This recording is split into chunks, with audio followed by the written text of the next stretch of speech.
Incubator বা বিদ্যুতের নির্ভরতা ছাড়া শুধু তুষ আর হারিকেনের আলো কাজে লাগে মাসে লক্ষাধিক হাঁসের বাচ্চা উৎপাদন করে সফলতা পেয়েছেন নেত্রকোনার কুটুরিকোনা গ্রামের হাফেজ মোহাম্মদ আরশাদ হোসাইন। তার সফলতায় উদ্বুদ্ধ হয়ে গ্রামের প্রতিটি বাড়িতেই গড়ে উঠেছে খামার, আর তাতেই বদলে গেছে গ্রামটির অর্থনৈতিক পরিস্থিতি। গ্রামটি হাঁসের পল্লী নামে পরিচিত এখন। নেত্রকোনা থেকে ভজন দাসের পাঠানো রিপোর্ট। হাওর বেষ্টিত নেত্রকোনার মদন উপজেলার কুটুরিকোনা গ্রামের কৃষক পরিবারের সন্তান হাফেজ মোহাম্মদ আরশাদ হোসেন ঢাকায় একটি মাদ্রাসায় শিক্ষকতা করতেন। তার বাবা কৃষিকাজের ফাঁকে শুরু করেন একটি হাঁসের হ্যাচারি।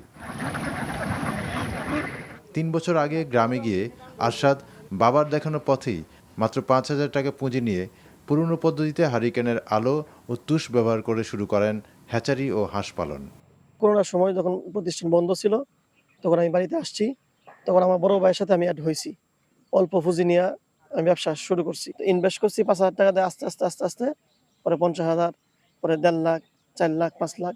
এখন বর্তমানে আমার এই ৮টা খামার আছে। ৮টা খামারে প্রায় ৭০-৮০ লক্ষ টাকা মতো ইনভেস্ট করা আছে।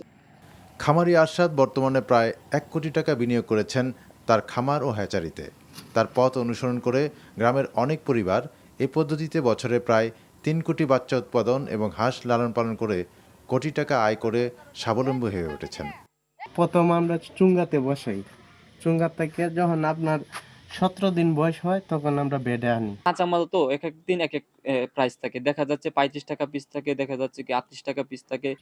প্রতিটি হ্যাচারি থেকে হাজার হাজার হাঁসের বাচ্চা কিনে নিয়ে যায় দেশের বিভিন্ন স্থানের খামারিরা।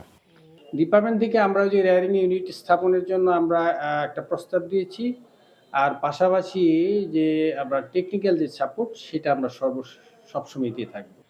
ব্যাংক লোন সহ সরকারি সহায়তা পেলে হাঁসের হ্যাচারি আরও প্রসার লাভ করবে বলে জানান স্থানীয় খামারিরা। NTV news desk.